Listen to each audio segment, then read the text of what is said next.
बिस्मिल्लाहिर्रहमानिर्रहीम। Dear students, आज जो हम लेक्चर डिस्कस कर रहे हैं that is on production systems for waterfowl. तो इसमें प्रोडक्शन सिस्टम तो हम हाउसिंग को बेसिकली कहते हैं ज़्यादातर, कि आप बर्ड को किस हाउसिंग सिस्टम में रख रहे हैं, कौन सी इन्वायरमेंट प्रोवाइड कर रहे हैं। और जो वाटरफाउल है वो वाटरफाउल आप कह रहे हैं कि ऐसे बर्ड जो कि अपना जो लाइफ स्पैन है वो पानी में गुजारते हैं, उनको वाटर फाउल कहते हैं। फाउल हम जनरली बर्ड को कहते हैं, और वाटर फाउल रिलेटेड होते हैं उन तमाम बर्ड्स को जो अपनी लाइफ का कुछ पार्ट जो है ना वो वाटर में स्पेंड कर देते हैं। तो इनमें काफ़ी ज़्यादा स्पीशी हैं जो कि इस तरह की हैबिट्स रखती हैं। उनमें सरेफरिस्त आप कह लें कि जो सबसे ज़्यादा पॉपुलर भी हैं और जिनकी इकोनॉमिक इम्पोर्टेंस भी है वो गीज हैं, या फिर आप कह सकते हैं कि डक्स हैं। इसके अलावा कुछ क्रेन्स भी हैं जो कि पानी में भी रहती हैं। तो काफ़ी ज़्यादा स्पीशीज़ हैं अवेलेबल। फ्लेमिंगो की एग्जांपल ले सकते हैं, स्वैन की बात कर सकते हैं, जो कि अपना लाइफ टाइम जो है ना वो वाटर के साथ गुजार देती हैं, और उनके नाम के साथ जनरली हम वाटर फाउल ऐड कर देते हैं। लेकिन आज का जो हमारा मेनली जो टॉपिक है उसमें हम डिस्कस कर रहे हैं production system for water foul. और जो ये वाटरफाउल है इसमें स्पेसिफिकली है ना हमने दो स्पीशी को ना टारगेट किया गया है। जो पहली स्पीशी है दैट इज गीस, और जो दूसरी स्पीशी है वो हम डक को डिस्कस करेंगे। और इन दोनों स्पीशी को डिस्कस करने की जो रीज़न है वो ये है कि इनका इकोनॉमिक इम्पोर्टेंस भी बहुत ज़्यादा है। इकोनॉमिकली हम इनको एज अ एग टाइप भी यूज़ कर सकते हैं, इनको एज अ मीट टाइप भी यूज़ किया जा सकता है। तो इस वजह से जो वाटरफाउल हैं वो जनरली इनकी ना सिग्निफिकेंस इम्पोर्टेंस भी है, इकोनॉमिकल इम्पोर्टेंस भी है, और लोग जो हैं इसकी फार्मिंग भी कर रहे हैं। तो अगर हम थोड़ी सी हिस्ट्री के साथ इसको मैं पहले जोड़ता हूँ, फिर इसको लेक्चर की तरफ आते हैं। तो इस तरह के जो ये एवोल्यूशनरी टाइम पीरियड है, वक्त के साथ साथ जब इंसानों ने जब सिविलाइजेशन की तरफ जाना शुरू किया और एक एवोल्यूशनरी दौर से गुजरे जब, तो उन्होंने मुख्तलिफ एनिमल्स जो हैं उनको पहले अपने पास रखा हुआ था फॉर मीट पर्पस, या फिर उनके पास जो लाइफ स्टॉक थी उन मीट पर्पस के लिए यूज़ करते थे। तो एवियन स्पीशी के अंदर जो सबसे पहली जो स्पीशी है जो ह्यूमन कैपेबिलिटी के अंदर आई है वो गीज़ थी। क्योंकि जब उन्होंने एक्सप्लोर किया इंसानों ने पूरी दुनिया को, तो उनको जो सबसे पहले वाटरफाउल में से जो नज़र आई वो थी गीस। और गीस की ये अच्छी प्रॉपर्टी है कि वो एक गुड एग प्रोड्यूसर है। तो जब इसके एग को ह्यूमन ने कंज्यूम करने की कोशिश की और उनको इसका टेस्ट बेहतर लगा, तो उन्होंने फिर इस बर्ड को अपने साथ ह्यूमन कैप्टिविटी के अंदर रखना शुरू किया और उसको एक्लिमेटाइज किया आहिस्ता आहिस्ता वो ह्यूमन कैप्टिविटी के अंदर। तो इसलिए जो पहली एवियन स्पीशी है जो कि ह्यूमन कैप्टिविटी के अंदर रही है वो गीज है, और उसके बाद बाकी के सारे ना स्पीशी जो है वो बनेंगी। अब ये है कि अगर गीज की सबसे अच्छी बात है कि इसकी गुड एग प्रोड्यूसर है, वो एग जो है ज़्यादा प्रोड्यूस करती है। तो ओवर द ईयर्स जब Aahista Aahista human population increase होती गई और जो डिमांड है इसके एग्स की वो इंक्रीज होना शुरू हुई, तो उसमें सबसे प्रॉब्लम ये आई कि ओवर द ईयर्स इसकी पॉपुलेशन इतनी ज़्यादा इंक्रीज नहीं थी तो कि वो ह्यूमन पॉपुलेशन की जो रिक्वायरमेंट है उसको पूरा कर सकती। तो इसलिए उस वक्त डेवलपमेंट जो है वो रिसर्च जो है वो काफ़ी ज़्यादा फास्ट हो गई थी। ये रोमन एम्पायर की 19th सेंचुरी की बात है। तो उस वक्त उन्होंने ना ब्रीडिंग प्रोग्राम्स पे काम करना शुरू किया कि हम बर्ड की परफॉर्मेंस को बेटर कैसे कर सकते हैं। तो उसके लिए उन्होंने क्या किया कि जब बीस की परफॉर्मेंस को बेटर करने के लिए उस पर ब्रीडिंग काम करना शुरू किया, तो उनको कुछ ड्रॉबैक्स नज़र आए इस बर्ड के अंदर, जिसमें सबसे बड़ा ड्रॉबैक ये था कि जब इन बर्ड्स का जो कॉनवे होता है लाइक के डक्स और जो गीज हैं, जो नंबर ऑफ बर्ड्स को हम कह देते हैं कॉनवे डक्स का या फिर गीज का, तो जब इनका एक पूरा कॉनवे एक पानी के अंदर जब चला जाता है तो उसको वापस दोबारा से निकालना बड़ा लिबोरियस वर्क होता है। तो इस वजह से उन्होंने कहा कि हम इस तरह की बर्ड की सिलेक्शन करते हैं जो कि वाटरफाउल ना हो, ताकि वो हम उसको ह्यूमन कैप्टिविटी के अंदर थ्रू द टाइम रख सकें और उसको पानी की रिक्वायरमेंट जो है ना वो ना हो उसकी। तो फिर वो आहिस्ता आहिस्ता फिर उन्होंने अल्टरनेटिव स्पीशी ढूंढी थी, जिसमें फिर वो चिकन जो है वो उनके नज़र में आया और चिकन की इम्पोर्टेंस को देखते हुए उन्होंने उसकी ब्रीडिंग पे काम किया। और आज मॉडर्न डे आपको पता है कि जो चिकन है वो गीज और डक से कहीं ज़्यादा आप समझ रहे हैं कि पॉपुलर हो गया। लेकिन अगर जनरल बात करें तो ये डक्स हैं या गीज हैं, ये इनकी भी इकोनॉमिक इम्पोर्टेंस बहुत ज़्यादा है। ये एक गुड मीट प्रोड्यूसर भी हैं, एग प्रोड्यूसर भी हैं। इनको डुअल पर्पस आप बर्ड कह सकते हैं। तो अब जरा इसको थोड़ा सा डिस्कस कर लेते हैं। मेन हमारा फोकस इसके प्रोडक्शन सिस्टम पे है कि पूरी दुनिया में जो वाटरफाउल चल रहा है, वाटरफाउल में हम सिर्फ दो स्पीशी को लेंगे, हम गीज की बात करेंगे, हम डक्स की बात करेंगे। तो ये डक्स को या गीज को पूरी दुनिया में किस तरीके से ग्रो किया जा रहा है, तो ये हमारा मेजर आज का लेक्चर है। तो at the world scale commercial waterfowl production accounts for near 7% of the total poultry production. कि जितनी पूरी दुनिया के अंदर पोल्ट्री है, पोल्ट्री से मुराद इनमें ऐसे बर्ड हैं जो कमर्शियल एक्टिविटी में यूज होते हैं। उसमें आप चिकन की बात कर लें, आप कोयल की बात कर लें, आप डक्स की बात कर लें। तो अगर हम सारे बर्ड की बात कर लें जो कि ह्यूमन कंजम्पशन में यूज होते हैं या नेचुरली मीट और एग के लिए यूज होते हैं, तो इस तरह के जो पोल्ट्री है उसमें जो शेयर है वाटर फाउल्स का वो 7% के करीब है। और अगर हम इसको ब्रॉडली देखें इस एस्पेक्ट से, तो ducks and geese represent about 4.1% and 2.6% of poultry meat के जो इन 7% की जो हमने बात की है, इसमें 4.1% जो है वो डक्स की कंट्रीब्यूशन है और 2.6% गीज की कंट्रीब्यूशन है। तो अगर इन दोनों को भी कंपेयर किया जाए तो हमारे पास डक्स ज़्यादा अवेलेबल हैं और कंपेरेटिवली जो गीज हैं वो लेस अवेलेबल है। तो Asia contributes 80% of the total water foul production while Europe accounts for about 13%। तो यहाँ से आप देख लें कि पूरा जो एशिया है वहाँ पे 80% तक वाटर फाउल की प्रोडक्शन है और रेस्ट ऑफ द वर्ल्ड में देखा जाए उनमें यूरोप में 13% है और बाकी जो रह जाता है वो रेस्ट ऑफ द वर्ल्ड में। तो ज़्यादातर ये क्लियर हो रही है बात कि इसकी ज़्यादातर जो पॉपुलेशन पाई जाती है या इसकी काफ़ी डेंस पॉपुलेशन एशियाटिक कंट्रीज के अंदर है। और इसको मल्टीपर्पज़ के लिए यूज़ किया जाता है। इसको मीट और एग के लिए भी यूज़ करते हैं। फिर इसके जो फैदर्स हैं वो भी मुख्तलिफ किस्म की बाई प्रोडक्ट में यूज़ होते हैं। स्पोर्ट्स में इंडस्ट्री के अंदर भी इसका इस्तेमाल है। शटर कॉक वगैरह जो बनाते हैं इसी के डक्स के फैदर की बनाई जाती है। और इसके अलावा ये है कि मुख्तलिफ कलरिंग के लिए भी इसके फैदर जो है ना वो यूज़ हो जाते हैं। तो ये इसका एक जर्नल एक इसका शेयर है कि टोटल पोल्ट्री में 7% इसकी शेयर है और डक्स का 4.1% और गीज का 2.6% है। जबकि ये जो होल पॉपुलेशन है 7%, इनमें से 80% पाई जाती है एशिया के अंदर और 13% यूरोप में पाई जाती है। Waterfowl species raise for production purpose. तो प्रोडक्शन से बात ये कि या तो उसको मीट टाइप हम ग्रो करते हैं या इसको एग टाइप ग्रो करते हैं। और अब इस तरह से है कि हम कमर्शियल जो हमारे पास डक्स हैं उसकी अलग हमें जीनोटाइप्स भी डेवलप करनी है कि वो मीट टाइप अलग हैं, एग टाइप अलग हैं। कि अगर आपने मीट प्रोडक्शन के लिए ग्रो करनी है तो उसके अलग आप ग्रो कर सकते हैं जो इसकी ब्रीड्स हैं। और जो एग टाइप की ब्रीड्स इनकी अलग हैं। इसके अलावा क्रॉस ब्रेड करके इनके मुख्तलिफ क्रॉस ब्रेड भी बना चुके हैं, उसके लिए भी इनकी बाई प्रोडक्ट यूज़ होती है, वो मैं आपको अभी आगे बताता हूँ। तो ducks and geese are both raised for different production purposes. और इसमें यह है कि अगर हम पहले डक की बात कर लेते हैं और फिर गीज की बात करेंगे। तो डक्स जो हैं 3 जीनोटाइप्स ऑफ डोमेस्टिक डक्स। अब 3 जीनोटाइप्स हैं डक्स की, कौन कौन सी हैं उसमें सबसे पहले नंबर पे तो वाइल्ड मलार डक आता है, इसको हम कॉमन डक भी कहते हैं। तो ये जो मिलार डक है ना, ये आप समझ लें कि जो मॉडर्न डे आपको डक्स नज़र आती हैं ये उनके इंसेस्टर है। यहाँ से ही आगे से डक की इवॉल्व हुई थी सारी। और जो ये मिलार डक है ये वाइल्ड कंडीशन के अंदर रहते थे और ये वाटर फाउल थे, पानी के अंदर भी रहते थे। लेकिन ये है कि पानी के अलावा ये ड्राई एरिया में भी अच्छे रहते थे। इनकी फ्लाइट कैपेसिटी बहुत अच्छी थी। कि उसकी एक स्पेसिफिक रीज़न ये थी कि इनका माइटोकॉन्ड्रिया का साइज जो है, वाइल्ड मिलार डक का जो सेल है उसके अंदर माइटोकॉन्ड्रिया का साइज जो है ना काफ़ी एनलार्ज होता था। जिसकी वजह से क्या आपका ये पावर उसके पास ज़्यादा थी, एनर्जी ज़्यादा थी, फिर ऑक्सीजन को ज़्यादा कैरी करता था। इसीलिए जो वाइल्ड मिलार डक जो है ना वो ना लॉन्ग फ्लाइट्स लेते थे काफ़ी ज़्यादा।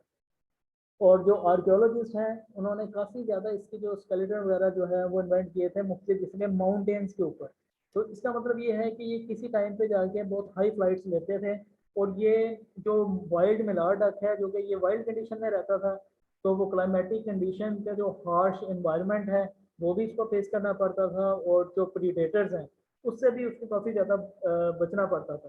तो इसीलिए वाइल्ड मिलार डक को जनरली देखें तो ये एक अग्रेसिव बर्ड है, लीनियंट नहीं है, एक अग्रेसिव बर्ड है।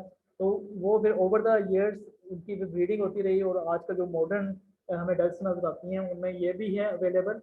तो वाइल्ड मिलार डक इसको हम कॉमन डक कहते हैं। इसके अलावा मस्कोवी डक है, और आगे इसका साइंटिफिक नेम है कैरिना मुस्काटा, इसका साइंटिफिक नेम है। इसके अलावा तीसरे नंबर पे जो आ रही है ना, डेट इज म्यूल डक।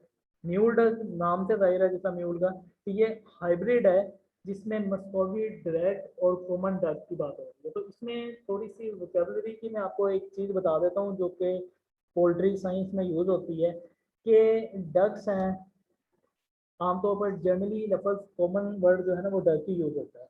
लेकिन अगर हम स्पेसिफिकली बात करें तो जो मेल बर्ड होता है डक में उसको हम ड्रैक बोलते हैं, और जो फीमेल बर्ड होता है उसको हम डक कहते हैं, और जो इनके ऑफस्प्रिंग होते हैं उसको डकलिंग कहा जाता है। तो इसलिए गूज में भी आमतौर पर ये वाला यूज़ कर लेते हैं, लेकिन ज़्यादातर ड्रैग जो है वो मेल डक को कहा जाता है। जबकि जो गीज हैं उनका भी जो ऑफस्प्रिंग होता है उसको गूजलिंग भी कहते हैं। लेकिन अगर हम जनरल बात करें तो कॉमनली इसको डक्स ही बोला जाता है, लेकिन अगर स्पेसिफिकली इसको डिफ्रेंशिएट करें तो मेल बर्ड को डक कहते हैं, ड्रैग कहते हैं, फीमेल को डक कहते हैं, और जो इनकी ऑफस्प्रिंग है उसको डकलिंग कहते हैं। तो ये जो म्यूल डक है, म्यूल डक में भी आप देखें कि ये क्रॉस किसका हुआ है, कि ये जो मस्कोवी है, मस्कोवी डक इसका मेल लेते हैं वो ड्रैग, और जो कॉमन डक है उसकी फीमेल लेते हैं। इन दोनों का जब क्रॉस करवाते हैं तो हमारे पास जो डक बनती है वो म्यूल डक होती है। म्यूल डक क्यों बनाते हैं इसका एक स्पेसिफिक रीज़न है। वो रीज़न ये है कि जो हाइब्रिड अगर आप मस्कोवी लेते हैं मेल और कॉमन डक की फीमेल लेते हैं तो जो आपका ऑफस्प्रिंग आता है उसका लीवर का साइज बहुत बड़ा होता है। म्यूल डक जो है उसका ना लीवर का साइज बहुत बड़ा होता है। तो फ्रांस के अंदर ये बहुत ज़्यादा डेवलप किया जाता है म्यूल डक। इसकी वजह ये है कि जो म्यूल डक में से जो लीवर है वो निकालते हैं, और वो उनकी एक स्पेसिफिक आप समझ लें कि डाइट है या एक उनकी स्पेशलाइजेशन है जिसको कहते हैं फोगरा। और वो मैं आपको उसकी डिटेल बताऊंगा कि वो बेसिकली लीवर को काट के उसके अंदर कुछ कॉर्न वगैरह डाली जाती हैं, इस तरह से उसकी कोई रेसिपी बनती है। तो ये इस मकसद के लिए भी यूज़ होता है। ये म्यूल डक को डेवलप करने का मकसद ये होता है कि इसको इसका मीट सेकेंडरी इंपॉर्टेंस का होता है, लिवर इसका प्राइमरी इंपॉर्टेंस होता है, क्योंकि इसके लिवर का साइज ना वाइल्ड मिलार्ड और मस्कोवी दोनों से कंपेरेटिवली काफ़ी ज़्यादा लार्जर होता है। तो इसलिए म्यूल डक डेवलप किया जाता है। इसके अलावा ये है कि different genotypes very greatly in their behavioural and physiological functions. अब ये है कि इनमें फ़र्क क्यों है कि जो वाइल्ड मिलार्ड है वो बहुत अग्रेसिव बर्ड है, मस्कोवी जो डक है वो ह्यूमन कैप्टिविटी में थ्रू आउट रहा है, इस वजह से वो बड़ा लीनियंट बर्ड है, लेस एग्रेसिव है। और जो म्यूल डक है वो इन बिटवीन होता है। और इसके अलावा इनमें काफ़ी ज़्यादा वेरिएशन जो है ना वो पाई जाती हैं, बिहेवियरल चेंजेस भी हैं इसके अंदर, फिजियोलॉजिकल चेंजेस करेक्टरिस्टिक्स भी हैं। जैसा कि मैंने आपको बताया कि म्यूल डक जो है उसका स्पेसिफिकली लीवर का साइज काफ़ी बड़ा होता है। तो इस वजह से इनको अलग से इनकी रेयरिंग और हाउसिंग कंडीशंस डिफरेंट होती हैं। मिलार ट्रक तो आप रखते हैं मस्कोवी को, तो इनके लिए कि जो रेयरिंग सिस्टम है या हाउसिंग सिस्टम है उसके हिसाब से रखना पड़ता है। सेकेंडली ये होता है कि कुछ एग टाइप बर्ड्स होते हैं उनके लिए हम डिफरेंट हाउसिंग सिस्टम प्रेफर करते हैं, केज सिस्टम वाली, इसमें एग कलेक्शन आसान होती है। और जो मीट टाइप हैं उसको हम ओपन रेंज में छोड़ने की कोशिश करते हैं। तो हाउसिंग सिस्टम जो है वो भी मैं आपको आगे जाके इसकी पिक्चर जो है ना वो दिखाऊंगा। सबसे पहले कॉमन डक की बात कर लेते हैं, मलार्ड की। तो all breeds originate from domestication of the wild Mallard about 2000 years ago. ये इसकी हिस्ट्री कही जाती है। और ये जो कॉमन डक है ये भी चाइना से बिलोंग करता है। The packing duck, packing duck भी आप समझ लेंगे चाइना की ही है। The packing duck heavy body common duck is the most wide spread. तो आजकल वो आपको बहुत ज़्यादा कॉमन नज़र आती है, वो उसको हम पेकिंग डक कहते हैं। वैसे कि ये कॉमन मलार डक की ही है, लेकिन इसकी फीचर जो है वो ओवर द ईयर्स काफ़ी ज़्यादा चेंज हो चुके हैं हमें। इसके अलावा packing duck Chinese delicacy, crispy skin when cooked. तो इसमें ना आप समझ लें कि ये चाइना में बहुत ज़्यादा कंज्यूम की जाती है पैकेट डक, ये वाइट कलर की होती है। और वो क्या करते हैं कि इसको ना स्पेसिफिकली इसकी चाइनीज डेलीकेसी है, इसको वो रोस्ट करके खाते हैं और उसमें उसकी स्किन ऑन होती है, तो इसकी स्किन काफ़ी ज़्यादा क्रिस्पी होती है। तो heavy stains exhibit white plumage and orange to yellow bill and legs। तो एक तो बात है कि आपने इसकी बीक भी देखी होगी कि बड़ी फ्लैटी बीक होती है डक्स की, इसको हम बिल कहते हैं। इसके अलावा जो इसकी लेग्स हैं वो आपने देखे होंगे, इसकी टोज के टोज जो हैं वो उसके ऊपर वेब लगा होता है, और वेब जो है उसको पैडलिंग में आप हेल्प करता है कि जब वो वाटर के अंदर होती हैं तो उसकी वो पैडलिंग आसानी से कर सकती हैं। तो इस तरीके से जो कॉमन डक हैं वो वाइट प्लूमेज उसका वाइट रंग के फैदर्स होते हैं, और अगर आप उसकी लेग्स देख लें या आप उसकी बिल्स देख लें, बीक देख लें, वो येलो से ऑरेंज कलर की होती हैं। तो इसके अलावा कुछ इसकी ब्रीड्स हैं कॉमन डक की हम बात कर रहे हैं। आइल्सबेरी है, रोइन है, क्योगा डक्स हैं, फिर इंडियन रनर है, शाओजिंग है, और खाकी कैम्पबेल है। ये है ना मुख्तलिफ हैं, इनमें ज़्यादातर जो है ना वो एग रिलेटेड हैं, जो कि एग प्रोड्यूस करती हैं, एग टाइप जो हैं वो डक्स हैं। तो ये उसकी ना ब्रीड्स हैं। आइल्सबेरी इसमें है कॉमन, हीरोइन है, क्योगा है, इसके अलावा इंडियन रनर है, शाओजिंग है, और खाकी कैम्पबेल है। ये कॉमन डक्स की ब्रीड के नाम। अभी आप इसमें पिक्चर देखेंगे, ये आपको कॉमन टाइप की नज़र आ रही है और ये दूसरी आपको नज़र आ रही है, ये मिक्सर है मिलावट के साथ। और इसमें देखें ये पैकेज में तो यही होता है कि वाइट प्लूमेज कलर है इसका, और येलो ये बिल इसकी आपको पता है बड़ी फ्लैटेड होती है। और अगर इसके हम टोज भी देखें तो ये इसमें वेब होता है इसमें, और ये उसको पैडलिंग में बड़ी हेल्प करता है। इसको देखेंगे तो इसके अंदर कलर मल्टीपल कलर हैं, लेकिन ये ऑरेंज कलर की इसकी वेब है और येलो कलर की इसकी बीक है। तो ये कॉमन डक की है ना, ये एग्जाम्पल है। अब दूसरी बात कर लेते हैं बस्कोवी डक की, जो सेकंड जीनोटाइप हमने बात की थी। तो domesticated by the Columbians and then introduced to Europe by the Spanish and Portuguese in the 16th century. तो ये पहले कोलंबिया में इसको डोमेस्टिकेट किया गया था, बाद में इसकी मैन में माइग्रेशन थी और इसको मूव करके स्पेनिश और स्पेन और पुर्तगाल यहाँ पे इसको शिफ्ट किया गया। तो ये रेडिश कलर का इसका मीट है, लीन होता है, फैट उसमें बहुत कम होती है, और फ्लेवर्ड मीट होता है इसका। So Muscovy duck lived in a marshy tropical forest, but its robustness has enabled it to adopt to different climates and habitats. तो ये है कि ये ज़्यादातर वैसे मार्शी प्लेसेस के अंदर रहती हैं, राइस ग्रोइंग एरिया जहाँ पे है वहाँ पे ये बहुत ज़्यादा ग्रो करती हैं। इसके अलावा इनके अंदर अडॉप्टिबिलिटी बड़ी अच्छी है कि ये एक रेंज ऑफ टेम्परेचर जो है उसको बियर कर सकती हैं।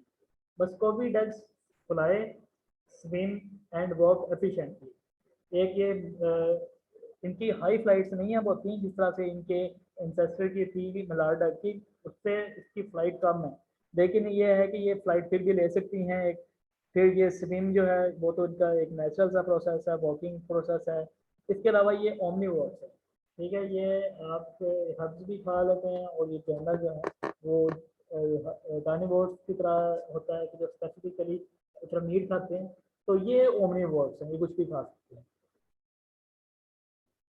ये आप जो स्ट्रक्चर देख रहे हैं ये मस्कोवी डक है, ये इनकी कुछ जीनोटाइप्स हैं, ये उनकी ब्रीड्स हैं कुछ। ये उसका एक सिमेट्रिक स्ट्रक्चर है, इसमें आपको ये ब्लैक में नजर आ रहे हैं इसका स्ट्रक्चर, और ये वेरिएंट इसका ना ये वाइट और ब्लैक के साथ। तीसरा जो हमने जीनोटाइप की बात की थी that was the mule duck. और जो म्यूल डक है वो क्रॉस आपको मैंने बताया था कि होता है एक मस्कोवी ड्रैग का, मेल मस्कोवी होता है और फीमेल होती है कॉमन डक की, तब जाके जो ऑफस्प्रिंग बनता है उसको हम म्यूल डक कहते हैं। तो cross breeding between the Muscovy drake and common female duck that is called as a mule duck.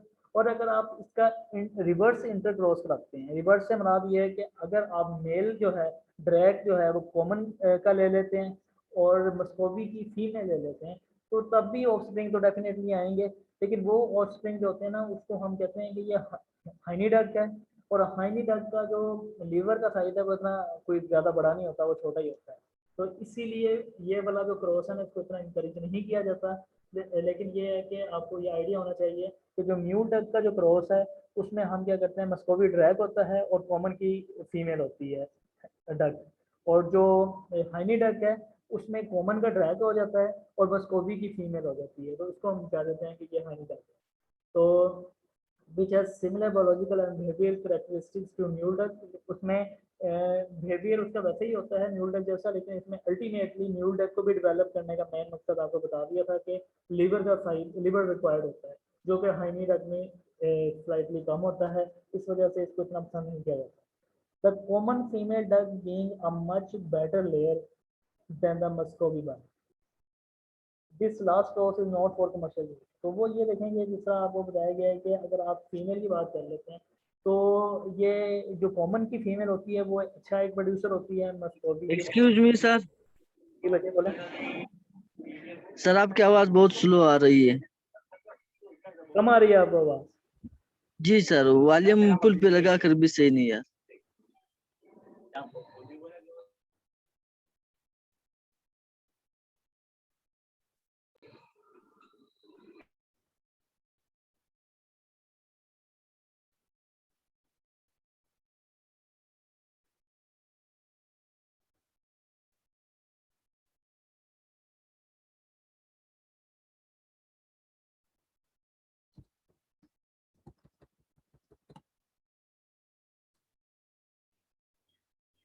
अच्छा, ये मैं आपको म्यूल डक के हवाले से बता रहा हूँ कि जो म्यूल डक है इसका जो बेसिक जो पर्पज़ है ग्रो करने का, वो ये होता है कि हमने बेसिकली ऐसा बर्ड रिक्वायर्ड होता है डक्स में जिसका ना लीवर का साइज बड़ा है, और लीवर को एक स्पेसिफिकली यूज़ किया जाता है एक डाइट के लिए। और ये एक स्पेसिफिकली जो इसकी डाइट होती है वो आप समझ रहे हैं कि फ्रेंच डेलिकेसी है जिसको फोगरा कहते हैं, वो आप उसको उसके लिए ग्रो करते हैं। लेकिन ये है कि इसका एक ना स्पेसिफिकली क्रॉस है, ये जो क्रॉस है इसमें मस्कोवी ड्रैग है, कॉमन फीमेल है, और इसका जब आप रिवर्स क्रॉस करवाते हैं तो हाइनी डक बनती है। तो इसका जो कि लीवर का साइज कम होता है तो इसीलिए इसको आप समझ लें कमर्शियल यूज़ नहीं कर सकते। लेकिन अगर हम मस्कोवी और कॉमन की फीमेल का कंपैरिजन करें तो कॉमन फीमेल जो है वो ज़्यादा अच्छी एक प्रोड्यूसर होती है as compare to Muscovy female. So mule ducks are nowadays exclusively produced using artificial insemination due to poor fertility rates after national mating। तो वैसी तो बात है कि म्यूल डक को ना बहुत ज़्यादा स्प्रेड आगे नहीं करते सेकेंड जनरेशन के लिए, लेकिन अगर क्रॉस करना भी पड़े तो हम इसको आर्टिफिशियल इंसेमिनेशन करवा सकते हैं, ये हमारे पास एक ऑप्शन अवेलेबल है। तो पोल्ट्री के अंदर आप समझ लें कि मेटिंग सिस्टम के लिए मेटिंग सिस्टम में आर्टिफिशियल इंसेमिनेशन जो है वो काफ़ी ज़्यादा सक्सेसफुल भी है और सक्सेस रेट इसका अच्छा है, तो वो भी आप इसमें अप्लाई कर सकते हैं। Mule duck is use for the production of foie gras. Foie gras जो है ना बेसिकली ये स्पेलिंग लिखे हैं आपके सामने, जो फोगरा है ये एक ना फ्रेंच लैंग्वेज में ना फोगरा कहते हैं फैटी लीवर को, और फैटी लीवर ये है कि फैट ये बड़ा साइज का जो लीवर होता है उसको फैटी लीवर कहते हैं। तो it is kept for meat production in France, Asia and Taiwan. तो इसको मीट प्रोडक्शन के लिए भी यूज़ किया जाता है और इसका जो लीवर है वो भी यूज़ किया जाता है। तो ये आप समझ लें कि इसका कुछ स्ट्रक्चर है।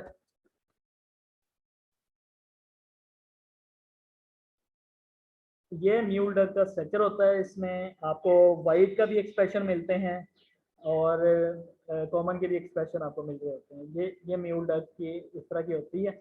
और ये फोगरा जो है जिसकी बात हम कर रहे हैं कि ये जो डेलिकेसी है, ये लीवर है इसका, इस तरीके से इसका हम डिश बनती है, इसके ऊपर कॉर्न वगैरह लगी होती है, और ये वो फ्रेंच आप समझ लेंगे डेलिकेसी है।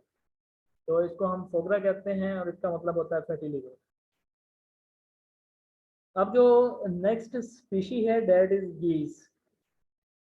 अब जो गीज है, गीज are thought to be the first poultry to be domesticated and breeds of गीज जो है वो आप समझ रहे हैं कि शुरू में गीज को ही ह्यूमन कैप्टिविटी में ग्रो किया गया था। डक्स भी बाद में, इसके बाद डक्स को ग्रो किया गया, फिर चिकन को ग्रो किया गया, क्योंकि एक इसकी हिस्ट्री मिलती है। लेकिन जो पहली एवियन स्पीशी ह्यूमन कैप्टिविटी में आई है वो गीज आती है, और इस या उसकी कोई ब्रीड्स होंगी।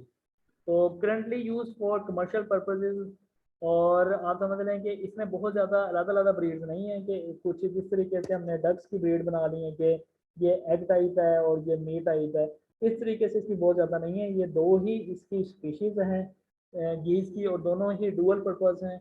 वो एग भी मॉडरेट प्रोड्यूस कर देती हैं और उसको बाद में एज अ मीट टाइप भी यूज़ किया जा सकता है। तो इसमें जो ग्रे लेग गूज है, इसका साइंटिफिक नेम एंसर है, और इसको हम इसका जो रीजन है वो यूरोपियन है। इसके अलावा दूसरे जो स्पीशी है दैट इज स्वैन गूज, जो कि एंसर साइगोनाइड्स है, ये एशियाटिक ओरिजिन की होती है। तो दो आप समझ लें कि इसके अंदर मेजर स्पीशी के ओरिजिन है, एक है यूरोपियन ओरिजिन ग्रे लेग गूज का, और एक एशियाटिक ओरिजिन होता है जो कि स्वैन गूज होता है। तो ये दो आप समझ लें कि कॉमन इसकी स्पीशी हैं गीज की, और ये दोनों ही पूरी काफ़ी ज़्यादा पॉपुलर भी हैं और यूज़ भी होती हैं। ये आपको जो पिक्चर नजर आ रही है ये ग्रे लेग गूज की है। इसका इस तरह से स्ट्रक्चर होता है। गीज में और जो डक्स में फिजियोलॉजिकली जो मेजर चेंजिंग्स है ना, वो उसकी नेक की लेंथ है, कि गीज की ओवरऑल बॉडी स्ट्रक्चर भी हैवियर होता है एज कम्पेयर टू डक्स, और दूसरा उनकी नेक की जो लेंथ है वो भी इसकी ज़्यादा होती है। तो ये आप समझ रहे हैं कि ये ग्रे लेग गूज है, ये स्वैन गूज है। ये ज़्यादातर एशियाटिक रीजन में पाई जाती है, चाइना में, ताइवान में, वियतनाम में, फिलिपाइंस में। इनकी पॉपुलेशन जो है ना वो बहुत ज़्यादा। ये इसका जियोग्राफिकल डिस्ट्रीब्यूशन है वाटरफॉल प्रोडक्शन की, एक टेबुलर फॉर्म में बनाई गई है। कि सबसे पहले तो ये कॉलम में जोन लिखा हुआ है कि ये किस जोन में पाई जाती है पूरी दुनिया के। आगे उसका सेकंड कॉलम में कंट्री लिखी हुई है। उसके बाद डक की जो प्रोडक्शन है वो मीट की, वो टन्स में लिखी हुई है कि इतने टन मीट प्रोड्यूस हो रहा है, और उसकी परसेंटेज भी लिखी हुई है कि इतने परसेंट जो है ना वो यूज हो रहा है। इसके बाद अगर हम अगला कॉलम देखेंगे तो अगले कॉलम में गूज प्रोडक्शन है, उसमें मीट लिखा हुआ टन्स में इतना मीट प्रोड्यूस हो रहा है, और ओवरऑल जो उसकी प्रोडक्शन है वो 100%, इस तरीके से उसकी परसेंटेज बताई गई है जो वर्ल्ड वाइड इसकी डिस्ट्रीब्यूशन है। तो जोन में देखा जाए तो वो एशिया के ये दो कंट्रीज इसमें ऐड किए गए हैं, चाइना और मलेशिया, जिसमें ज़्यादा इसकी पॉपुलेशन है। दूसरे नंबर पे यूरोप को अगर इंक्लूड किया जाए तो उसमें फ्रांस है, या जर्मनी है, या तीसरे नंबर पे हंगरी है। ये तीन ममालिक जो हैं वो यूरोपियन जोन के अंदर आते हैं।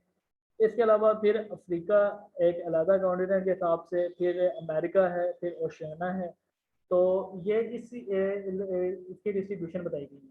तो ओवरऑल अगर आप देखें तो ये वर्ल्ड की पॉपुलेशन है कि डक्स जो है 3780 टन मीट प्रोड्यूस हो रहा है इसका, और गूस का हो रहा है 2377। जिस तरह हमने शुरू में डिस्ट्रीब्यूशन पढ़ी थी कि वो 7% में जो है वो 4.2 थी, और ये 2.6 जो थी वो इसकी थी गूस की। तो ये एशिया में देखेंगे सबसे ज़्यादा इसकी 82.6 जो है ये एशिया में इसकी है प्रोडक्शन, और 94.7% गूस की प्रोडक्शन एशिया में है। इसका मतलब कि जो मैक्सिमम प्रोडक्शन है वो एशिया में हो रही है। अब अगर चाइना की बात करें तो चाइना में इस तरह से है कि 66.6% है, और मलेशिया पे 2.9 है। और मलेशिया के अंदर गूज नहीं पाई जाती, सिर्फ ये जो ये वाले गूज हैं ये चाइना में ही पाए जाते हैं। यूरोप में देखा जाए तो ये टोटल 12% है, जो हमने शुरू में 13% पढ़ी थी। तो ये उसका आगे से ब्रेकअप है कि फ्रांस में सबसे ज़्यादा है 6.6, जर्मनी में 1.6 है, हंगरी में 1.3 है, अफ्रीका में 1.5%, और अमेरिका में 3%, और ओशियाना में 0.3%। तो इसका मतलब अगर हम इस पूरे टेबल को ओवरऑल भी कंक्लूड भी करें तो हमें जियोग्राफिकल रीजन से और उसके फिगर्स देख के भी यही अंदाजा हो रहा है कि चाइना जो है वो प्री डोमिनेंटली हायर है। यहाँ पे डक की प्रोडक्शन भी काफ़ी ज़्यादा होती है, गूस की प्रोडक्शन भी ज़्यादा होती है। तो ओवरऑल यहाँ पे मीट की कंजप्शन जो है वो पॉपुलर है डक्स की और गीस की। तो अब हम स्पेसिफिकली हमने ये दो स्पीशी का तो जिक्र कर लिया है। अब हम समझ लें कि इनके हाउसिंग सिस्टम के बारे में बात करेंगे कि इनको किस हाउसिंग सिस्टम में ज़्यादा बेटर तरीके से ग्रो किया जा सकता है। तो इनकी रेयरिंग प्रैक्टिसेस है, हाउसिंग सिस्टम है, protection specially for ducklings and goslings from extreme weather conditions and predators. तो ये सबसे ज़्यादा इम्पोर्टेंट होता है कि शुरू में जब ये डकलिंग्स हैं या गूजलिंग है तो उनको एक एक्सट्रीम एनवायरमेंटल कंडीशन से बचाना होता है, या फिर प्रीडेटर से आपने बचाना होता है। तो access to a clean, dry और शेल्टर एरिया, हम इस तरह का एरिया प्रोवाइड करते हैं जो कि क्लीन भी हो, ड्राई भी हो, ताकि बर्ड को डिजीज से बचाया जा सके। फिर waterfowl can spend part of their time outdoors on ponds or in wet areas. They require a clean, dry, sheltered area where they can retreat, rest, clean and preen their feathers. तो इसलिए ये देखें, ये इनकी requirement है। एक तो definitely जब भी आपने बर्ड को रखना है वो क्लीन एरिया में होना चाहिए, डर्टी नहीं होना चाहिए। सेकंड बात ये है कि क्योंकि ये वाटर फाउल है तो इसने पानी के अंदर भी जाना है, और फिर पानी के बाद बाहर आके उसने ग्राउंड में रिट्रीट भी करना है, अपने आप को रेस्ट भी करना है, अपने फैदर को भी क्लीन करना है। नो डाउट कि इसके फैदर बड़े लिपोफिलिक होते हैं कि जब वो स्विमिंग के बाद बाहर आते हैं तो वो अपने फैदर की फ्लटरिंग करता है बहुत ज़्यादा, जिससे काफ़ी वाटर जो है उसकी बॉडी से फैदर से निकल जाता है। लेकिन इसके फैदर को ड्राई अप होने में फिर थोड़ा बहुत टाइम लगता है, जिसके लिए वो क्या करता है कि ग्राउंड के ऊपर जब आता है तो कुछ टाइम के अंदर उसके फैदर सारे रिट्रीट हो जाते हैं और वो दोबारा से उनमें से पानी निकल जाता है। Clean drinking water, water that is free from pathogens and toxin harmful to us। तो डेफिनेटली अगर आपने इसको ग्रो करना है तो इसके लिए पॉन्ड आपको बनाना पड़ता है, और वो पॉन्ड इस तरह का होना चाहिए जो कि इसमें पानी जो है वो पैथोजन और टॉक्सिन फ्री होना चाहिए, जिससे बर्ड को नुकसान ना हो। फिर diet that covers nutritional needs, तो उसकी न्यूट्रिशन की रिक्वायरमेंट पूरी कर सकता है। Adequate light regimen specially for layers. अब लेयर के लिए स्पेशली लाइट की रिक्वायरमेंट होती है, क्योंकि जब आपने बर्ड को ग्रो करना है तब उसको लो लाइट चाहिए होती है, लो ड्यूरेशन की। ये याद रखें कि ना बर्ड जो है एवियन स्पीशीज हैं वो लाइट को 3 तरीके से रिस्पॉन्स करती हैं। एक लाइट का ड्यूरेशन क्या है, फिर लाइट का कलर क्या है, और तीसरे नंबर पे लाइट की इंटेंसिटी कितनी है। तो 3 एस्पेक्ट से जो है ना वो रिस्पॉन्स करता है बर्ड लाइट को। और 2 साइड्स होती हैं जो कि बर्ड तक पहुंचती हैं, एक को हम रेटिनल कहते हैं कि रेटिना पे लाइट पड़ती है और वो ऑप्टिक नर्व से होकर ब्रेन तक पहुंचती है।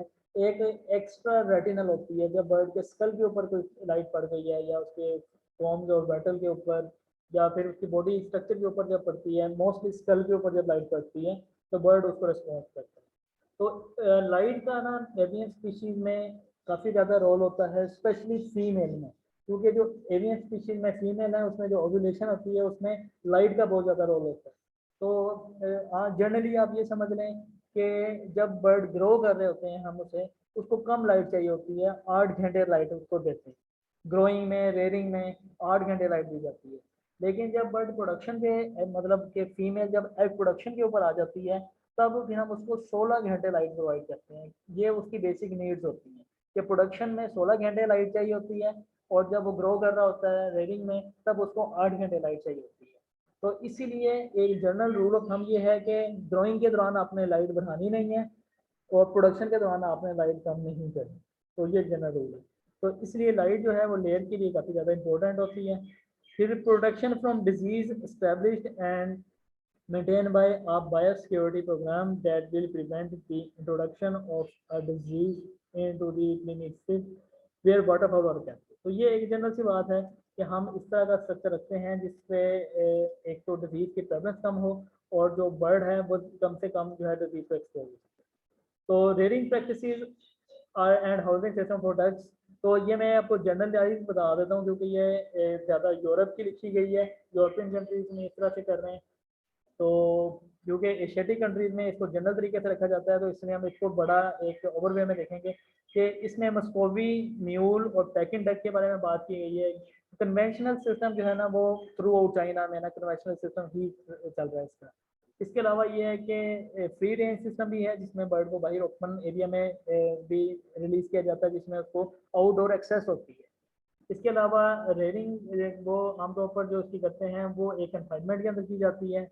फिर ओवर फीडिंग है, क्योंकि हमने जो म्यूल डक है उसको ग्रो करना होता है फैटी लिवर के लिए, तो इसमें इसकी जो फीडिंग है ओवर फीडिंग की जाती है, इसलिए इसको कन्फाइनमेंट एरिया में रखा जाता है।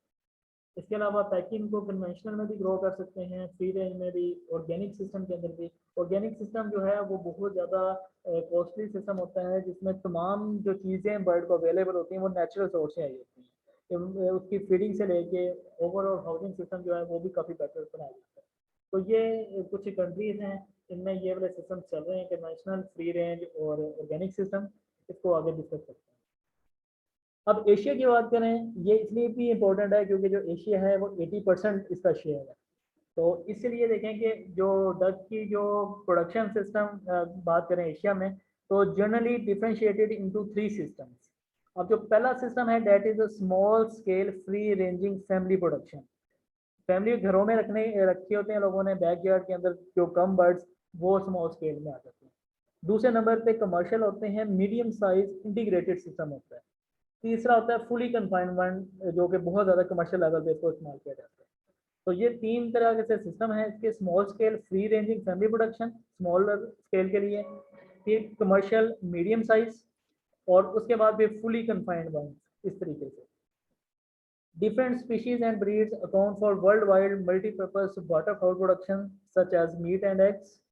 Or secondly, rearing system differ greatly between countries depending upon species and breeds, production purposes, as well as different environmental condition and cultural background.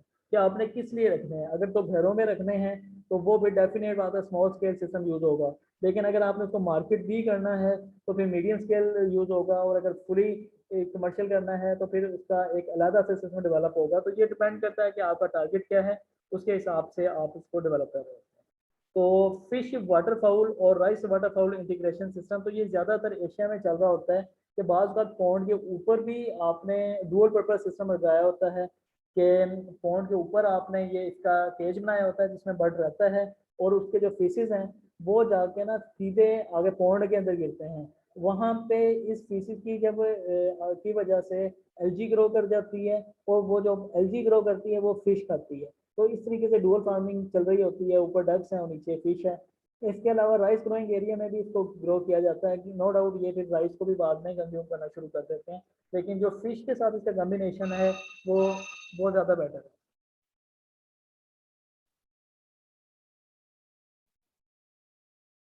ये कुछ पिक्चर्स हैं जो कि मैं आपको दिखाने लगा हूँ कि ये एक बैकयार्ड स्केलिंग है। बैकयार्ड स्केलिंग में आपको एक हट नज़र आ रही है, एक आपको पॉन्ड नज़र आ रहा है, और आपको ये 4-5 बर्ड नज़र आ रहे हैं। ये एक स्मॉल स्केल सिस्टम है। इस तरीके से आमतौर पर यूरोपियन कंट्रीज में ज़्यादातर इसको रखा जाता है कि एक हट बना देते हैं जनरल, और इस तरीके से ये थोड़ा सा एक सिस्टम है जिसके अंदर ये उसकी आउटडोर रेंजिंग है। यहाँ पे बर्ड स्टे करेगा, यहाँ पे उसको रेंजिंग भी अवेलेबल होगी, और ये सारा सिस्टम होगा। उसके बाद ये है कि ये वाला अगर सिस्टम देखें तो ये एक कंप्लीट एक हाउसिंग सिस्टम है। ये थोड़ा सा एडवांस लेवल का मीडियम स्केल का है, जहाँ पे बर्ड की तादाद ज़रा ज़्यादा है जनरली। ये आप तस्वीर देख रहे हैं कि ये डुअल पर्पस एक चीज़ है कि ये जो आपको इधर स्ट्रक्चर नज़र आ रहा है ना, ये बेसिकली इसकी नेटिंग हुई हुई है, जो कि पिक्चर में इतनी क्लियर नहीं है, लेकिन ये नेटिंग हुई हुई है। यहाँ से डक बाहर नहीं जा सकती है, आपने देखा होगा कि ये यहाँ पे आके वो स्टे कर रही है। ये सारी डक्स हैं, इसके आगे ना इसकी नेटिंग हुई हुई है, तो बर्ड इसके नीचे नहीं जा सकता, और ये बस इस एरिया में रहेगा बर्ड। यहाँ से वो ये नीचे आ सकता है, ये ग्रीन कलर की जो आपको स्ट्रिप नज़र आ रही है, यहाँ से वो नीचे आता है और ऊपर वो स्टे कर रहा होता है। तो ये वो एरिया है सारा, इस जगह तक बर्ड कन्फाइंड रहता है, और जितनी भी वो फेसेस करता है वो नीचे चली जाएंगी पॉन्ड में, और पॉन्ड के अंदर क्या होगा, एल्गी ग्रो कर जाएगी, और एल्गी ग्रो करके जो वो फिश खाती हैं। तो इस तरीके से ये ना डुअल पर्पस इनकी फिश फार्मिंग होती है। ये केज सिस्टम है, आमतौर पर ये लेयर के लिए आमतौर पर रखा जाता है ताकि इसके एग को हम एफिशिएंटली रखा जा सके। तो ये वो वाला समझ लें पैकिंग डाक इस टाइम पे इन्होंने डाली हुई है। और ये भी जर्नल एक ऑर्गेनिक सिस्टम और फ्री रेंज सिस्टम की हम जब बात करते हैं तो उसमें इस तरीके से बर्ड को हम आउटडोर रेंज दे देते हैं जी, और साइड में कंफाइनमेंट दे देते हैं। इस कंफाइनमेंट के अंदर बर्ड ग्रो करेगा, और जब उसने आउटडोर एक्सेस देंगे तो वो सीधा जाके पॉन्ड के अंदर जाएगा। वहाँ से स्विमिंग के बाद जब फ्री होगा उसके बाद वो फिर दोबारा शेल्टर के अंदर आ जाएगा। तो ये इस तरह का जो है ना ये फ्री रेंज सिस्टम जो है वो। तो ये सारी ना प्रोडक्शन सिस्टम है, मुख्तलिफ किस्म की हाउसिंग सिस्टम है जो कि हम डग्स या गीज को प्रोवाइड करते हैं। तो आज यही मोस्टली हमारा लेक्चर का पार्ट था। इससे रिलेटेड आपके माइंड में अगर कोई क्वेश्चन है तो वो मुझे बताएं, फिर उसको हम डिस्कस करते हैं।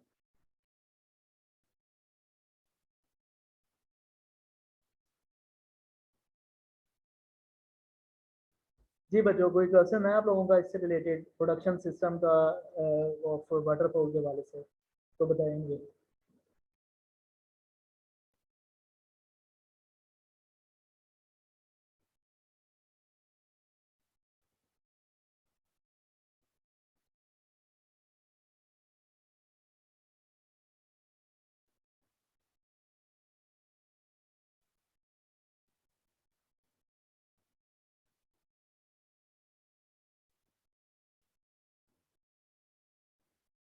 हाँ जी, कोई क्वेश्चन है तो आप मुझे बता सकते हैं, नहीं तो फिर ये क्लास को करते हैं कंप्लीट।